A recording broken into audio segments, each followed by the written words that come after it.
ಕೆಲಸ ಮಾಡೋದು ಕೂಡ ಪ್ರಾಮಾಣಿಕ ಕೆಲಸ ಮಾಡಬೇಕು. ಏನಪ್ಪಾ ನಾನು ಬೀದಿ ವ್ಯಾಪಾರ ಮಾಡ್ತಾ ಇದ್ದೀನಿ, ಅವ್ರೇನ್ ಅನ್ಕೋತವ್ರು ಇವ್ರೇನ್ ಗೊತ್ತೋ ಸಂಕೋಚನೆ ಇರಬಾರದು. ಏನ್ ಕಳ್ತನ ಮಾಡ್ತಾ ಇಲ್ಲ, ಮೋಸ ಮಾಡ್ತಾ ಇಲ್ಲ, ವ್ಯಾಪಾರ ಮಾಡಿ ಜೀವನ ಮಾಡ್ತಾ ಇದ್ದೀರಿ, ಅದ್ರ ಮೇಲೆ ನಂಬಿಕೆ ಇರಬೇಕು, ಬದ್ಧತೆ ಇರಬೇಕು.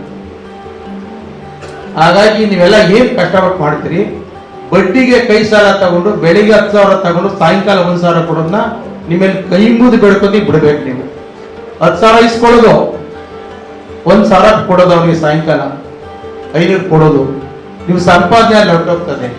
ನೀವು ಯಾರಿಗೋ ಆ ಬಿಸಿಲಲ್ಲಿ, ಆ ಚಳಿ ಗಾಳಿ ಮಳೆಲಿ ಯಾರಿಗೋ ದುಡ್ದು ಕೊಡಕ್ಕೆ ನೀವ್ ಹೇಗೆ ವ್ಯಾಪಾರ ಮಾಡಬೇಕು? ಹಣನ ಮಿತಿಯಾಗಿ ಬಳಕೆ ಮಾಡ್ಕೋಬೇಕು. ಹಣನ ಖರ್ಚು ವೆಚ್ಚ ಮಿತಿಯಾಗಿರ್ಬೇಕು.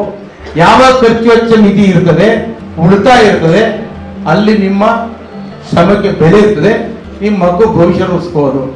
ಈಗ ಡೈಲಿ ನಾನು ಕೇಳಿದ್ರೆ 1,700 ಜನ ಇದ್ದಾರೆ, 3,000ರಿಂದ 5,000 ವ್ಯಾಪಾರ ಆಗ್ಬೋದು ಅಂತ ಉದಾಹರಣೆ ನಮ್ಮ ಅಧಿಕಾರಿ ಮಾಹಿತಿ ಕೊಟ್ಟರು.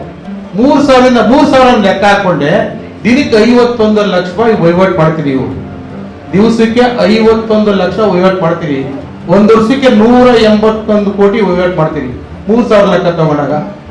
ಅದ್ರೆಲ್ಲ 1% ಉಳಿತಾಯ ಮಾಡೋ ಪ್ರಯತ್ನ ಮಾಡಿದೀವಿ. ಹನಿ ಕುಡಿದ್ರೆ ಎಲ್ಲ ಒಂದು ಕಾರ್ಯಕ್ರಮ ಅತ್ಯಂತ ಎಷ್ಟು ಚೆನ್ನಾಗಿ ನಡೀತಾ ಇದೆ ಅಂದ್ರೆ ಇದಕ್ಕೆ ಪ್ರೇರಣೆ ನಮ್ಮ ಶಶಿ ಅಣ್ಣವರು.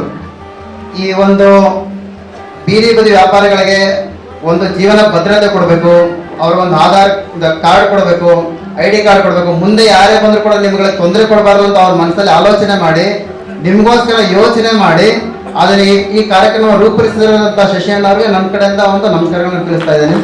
ನಾವೇನ್ ಮಾಡ್ತೀವಿ, ಏನೋ ಮಾಡಿ ತಗೊಂಡು ರೋಡಲ್ಲಿ ಹಾಕೊಂಡು ರೋಡೋಗ್ಬಿಡ್ತೀವಿ. ಅವ್ರಿಗೆ ಎಷ್ಟು ಜವಾಬ್ದಾರಿ ಇದೆಯೋ ಸಾರ್ವಜನಿಕರಾಗಿ ನಮಗೂ ಕೂಡ ಅಷ್ಟೇ ಜವಾಬ್ದಾರಿ ಇರುತ್ತೆ. ಇವತ್ತು ಯಾರೋ ಒಬ್ರು ವ್ಯಾಪಾರ ಮಾಡ್ತಾ ಇದ್ದೀರಾ ಬೀದಿ ಬದಿಲಿ, ಅವರ ಸುತ್ತ ಒಂದು 10 ಅಡಿ ಅಂತರದಲ್ಲಿ ನೀರುಗಳ ಸ್ವಚ್ಛತೆ ಕಾಪಾಡ್ಕೊಂಡ್ಬಿಟ್ರೆ ಸಾಕು. 10 ಅಡಿ ಸ್ವಚ್ಛತೆ ಕಾಪಾಡ್ಕೊಂಡ್ರೆ ಆ ನಗರನೇ ಸುಂದರ ಆಗ್ಬಿಡುತ್ತೆ. ಕರೆಕ್ಟ್ ಅಲ್ವಾ? ನಾವೇನ್ ಮಾಡ್ತೀವಿ, ಯಾರೋ ಮಾಡ್ತಾ ಇರ್ಬಿಟ್ಟು ಅಂತ ತೆಗೆದಲ್ಲಿ ಪೇಪರ್ ಬಿಸಾಕೋದು. ನೀವು ಸ್ವಂತವಾಗಿ ನೀವು ಹೇಳಬೇಕು. ಸಾರ್ವಜನಿಕರು ಕೂಡ ನಿಮ್ಗೂ ಜವಾಬ್ದಾರಿ ಇದೆ, ನಮಗೂ ಜವಾಬ್ದಾರಿ ಇದೆ, ರಾಜಕಾರಣಿಗಳ ಜವಾಬ್ದಾರಿ ಇರುತ್ತೆ. ಯಾರೋ ಒಬ್ರು ಬಂದ್ಬಿಟ್ಟೆ ನೀ ಚೆನ್ನಾಗಿ ಇಟ್ಕೊಂಡ್ಬಿಡೋದ್ರೆ ಆಗಲ್ಲ. ನಾವೇ ಸ್ವತಃವಾಗಿ ನೋಡ್ರಿ ಅಲ್ಲಿ ಬಿಸಾಕ್ಬಿಟ್ರೆ ಪೇಪರ್ ಡಸ್ಟ್ಬಿನ್ ಅಲ್ಲಿ ಹಾಕ್ರಿ ಅಂತ ನೀವ್ ಹೇಳಬೇಕು.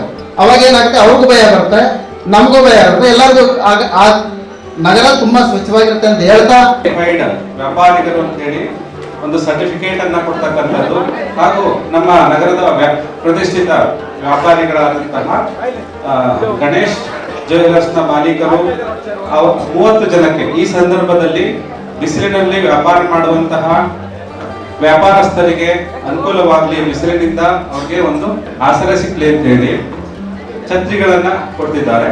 ಮುಂದಿನ ಹಂತದಲ್ಲಿ ಎಲ್ಲ ನಮ್ಮ ವ್ಯಾಪ್ತಿಯಲ್ಲಿ ಇರ್ತಕ್ಕಂತಹ ಎಲ್ಲ ಬೀದಿ ಬದಿ ವ್ಯಾಪಾರಿಗಳಿಗೆ ಈ ಒಂದು ರೀತಿಯ ಛತ್ರಿಯನ್ನ ಕೊಡುವಂತಹ ಕಾರ್ಯಕ್ರಮ ಮುಂದೆ ನಗರಸಭೆ ವತಿಯಿಂದ ನಾವು ಮಾಡ್ತೇವೆ.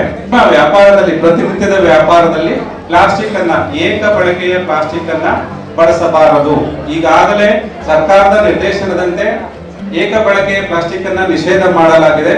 ಆದರೂ ಕೂಡ ನಾವು ಅದಕ್ಕೆ ಅನಿವಾರ್ಯವಾಗಿ ಪ್ಲಾಸ್ಟಿಕ್ ಗೆ ಹೊಂದಿಕೊಂಡು ಪ್ಲಾಸ್ಟಿಕ್ ಅನ್ನ ಬಿಡಲಾರದ ಒಂದು ಸ್ಥಿತಿಯಲ್ಲಿ ಇದ್ದೇವೆ. ಆದ್ರೆ ಈ ಪ್ಲಾಸ್ಟಿಕ್ ಅನ್ನೋದು ನಮ್ಮ ಮುಂದಿನ ಭವಿಷ್ಯಕ್ಕೆ, ನಮ್ಮ ಪರಿಸರಕ್ಕೆ ಅತ್ಯಂತ ಮಾರಕವಾದಂತದ್ದು. ಹಾಗಾಗಿ ಈ ವೇದಿಕೆಯ ಮೂಲಕ ನನ್ನ ಒಂದು ಮನವಿ ಏನಂತ ಹೇಳಿದ್ರೆ, ಯಾರು ಕೂಡ ಏಕ ಬಳಕೆಯ ಪ್ಲಾಸ್ಟಿಕ್ ಅನ್ನ ಬಳಸಬೇಡಿ. ಹಾಗೂ ಬೀದಿ ಬದಿಗಳಲ್ಲಿ ವ್ಯಾಪಾರ ಮಾಡುವಾಗ ನಿಮ್ಮ ವ್ಯಾಪಾರ ಇನ್ನೊಬ್ಬರಿಗೆ ತೊಂದರೆ ಆಗಬಾರ್ದು, ಅನುಕೂಲವಾಗಿರ್ಬೇಕು. ಯಾಕೆಂದ್ರೆ ನಿಮ್ಮ ಜೀವನ ನಿರ್ವಹಣೆ ಆಗ್ಬೇಕು.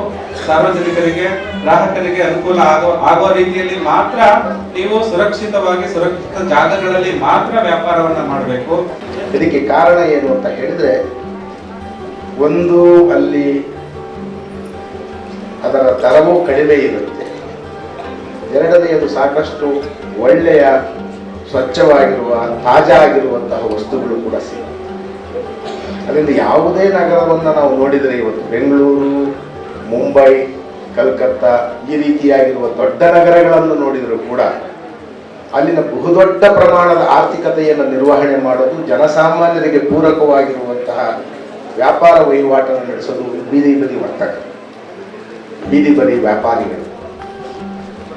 ಅವರಿಂದಾಗಿ ಭಾರತದ ಆರ್ಥಿಕತೆ ಅನ್ನೋದು ಬಹಳ ಚುರುಕಾಗಿ ನಡೀತಾ ಇದೆ. ಇದನ್ನು ಬಹುಪಾಲು ಜನಸಾಮಾನ್ಯರು ಅವರು ಆಧರಿಸೋದು, ಅವಲಂಬಿಸೋದು ಬೀದಿ ವ್ಯಾಪಾರಿಗಳು. ಮನೆ ಮನೆಗೆ ತಂದು ತರಕಾರಿ ಮಾರುವವರು, ಕಳ್ಳ ಗಾಡಿಯಲ್ಲಿ ಊಟವನ್ನ ಮಾರುವಂಥವರು, ಹಲವು ಬಗೆಯಲ್ಲಿ ಜನರ ಅವಶ್ಯಕತೆಗಳನ್ನು ಅವರ ಮನೆ ಬಾಗಿಲಿಗೆ ಕೊಡೋದು ಮಾತ್ರ ಅಲ್ಲ, ಬಹಳ ಸರಳವಾಗಿರುವಂತಹ ಖರ್ಚಲ್ಲಿ ದಾರಿ ಬದಿಯಲ್ಲಿ ಕೂಡ ಅವನ್ನು ಬದುಕುವಂತೆ ಮಾಡಿ ನೀವು ಇಲ್ಲಿನ ಆರ್ಥಿಕತೆಗೆ ಬಹಳ ದೊಡ್ಡ ನೆರವನ್ನು ನೀಡ್ತಾ ಇದ್ದೀರ. ಆ ರೀತಿ ಇವತ್ತು ತಾವೆಲ್ಲರೂ ಒಂದು ಸಮಾಜ ಒಂದು ಗಟ್ಟಿಯಾಗಿರ್ಬೇಕಂತಂದ್ರೆ ತಾವೆಲ್ಲ ಏನು ಇವತ್ತು ತಮ್ಮ ಜೀವನವನ್ನ ನಡೆಸಲಿಕ್ಕೆ, ತಮ್ಮ ಕುಟುಂಬಗಳನ್ನ ಪೋಷಣೆ ಮಾಡಲಿಕ್ಕೆ, ತಮ್ಮ ಮಕ್ಕಳ ವಿದ್ಯಾಭ್ಯಾಸವನ್ನ ನಡೆಸೋದಕ್ಕೆ ಇವತ್ತು ಬೆಳಗ್ಗೆಯಿಂದ ಸಾಯಂಕಾಲದ ಗಂಟ ಬೀದಿ ಬದಿಯಲ್ಲಿ ನಿಂತ್ಕೊಂಡು ಬೀದಿ ಬದಿನಲ್ಲಿ ವ್ಯಾಪಾರವನ್ನ ಕಟ್ಕೊಂಡು ಸ್ವಾಭಿಮಾನದ ಬದುಕನ್ನ ನಡೆಸ್ತಾ ಇರ್ತಕ್ಕಂಥ ನಿಮ್ಮೆಲ್ಲರಿಗೂ ಕೋಟಿ ಕೋಟಿ ನಮಸ್ಕಾರಗಳನ್ನ ಹೇಳ್ಬೇಕಕ್ಕೆ ನಾನು ಬಯಸ್ತೇನೆ. ನಾನು ಯಾಕೆ ಈ ಮಾತನ್ನು ಹೇಳ್ತೀನಿ ಅಂದ್ರೆ, ಈಗ ತಾವೆಲ್ಲ ಸ್ವಾಭಿಮಾನದ ಬದುಕನ್ನ ಕಟ್ಕೊಳ್ಳಿಕ್ಕೆ ಏನೇ ಕಷ್ಟ ಆಗಲಿ, ನಮಗೆ ಶಕ್ತಿ ಇಲ್ಲ, ಏನೋ ಒಂದು ಇದರಲ್ಲಿ ಅಂಗಡಿಗಳನ್ನ ಅಡ್ವಾನ್ಸ್ ಕೊಟ್ಟು ಇದನ್ನು ಮಾಡತಕ್ಕಂಥ ಶಕ್ತಿ ಇಲ್ಲ. ಆದ್ರೆ ಬದುಕನ್ನ ನಡೆಸಲೇಬೇಕಾದಂತ ಅನಿವಾರ್ಯತೆ, ಮಕ್ಕಳನ್ನ ಓದಿಸ್ಲೇಬೇಕು, ಮಕ್ಕಳಿಗೆ ಮದುವೆ ಮಾಡಬೇಕು, ಹಾಗಾಗಿ ನಮ್ಗೆ ಅವಕಾಶ ಇದೆ. ಆದ್ರೆ ಇವತ್ತು ನಾವು ಒಂದು ಸಮಾಜದ ಕಟ್ಪಾಡಲ್ಲಿ ಇದ್ದೇವೆ. ಈಗ ನಮಗೆ ಬಹಳಷ್ಟು ಒತ್ತಡ ಬಂತು. ನಗರಸಭಾ ಅಧ್ಯಕ್ಷರಾದ್ಮೇಲೆ ಫುಟ್ಪಾತ್ಗಳನ್ನ ಆಕ್ರಮಿಸ್ಕೊಂಡ್ಬಿಟ್ಟಿದ್ದಾರೆ, ಅದು ಕ್ಲೀನ್ ಮಾಡಲ್ಲ, ಇಲ್ಲಿ ಬಸ್ ಸ್ಟ್ಯಾಂಡ್ಗಳಲ್ಲಿ 4-5 ಗಾಡಿ ಹಾಕೊಂಡ್ಬಿಟ್ಟವ್ರೆ, ಎಲ್ಲಾನು ತೆಗಿಸ್ಬಿಡಿ, ಅಲ್ಲಿ ತೆಗಿಸ್ಬಿಡಿ, ಇಲ್ಲಿ ತೆಗಿಸ್ಬಿಡಿ, ಇಲ್ಲಿ ತೆಗಿಸ್ಬಿಡಿ ಅಂತ. ಆದ್ರೆ ನಾವು ಒಂದೇ ಮಾತು ಹೇಳಿದೆ, ನೋಡಿ, ನಾವು ಅವ್ರನ್ನ ರಿಕ್ವೆಸ್ಟ್ ಮಾಡಿ ಮನವಿ ಮಾಡಿಕೊಂಡು ಅವರು ಶಿಸ್ತನ್ನ ನಾವು ತರ್ತೀವಿ, ಒಂದೇ ರಾತ್ರಿನಲ್ಲಿ ಆಗೋದಿಲ್ಲ. ಆದ್ರೆ ನಾವು ಹೊಟ್ಟೆ ಮೇಲೆ ಹೊಡೆಯಕ್ಕೆ ತಯಾರಾಗಿಲ್ಲ ಅಂತ ನಾನು ಖಡಾಖಂಡಿತವಾಗಿ ಹೇಳಿದೆ.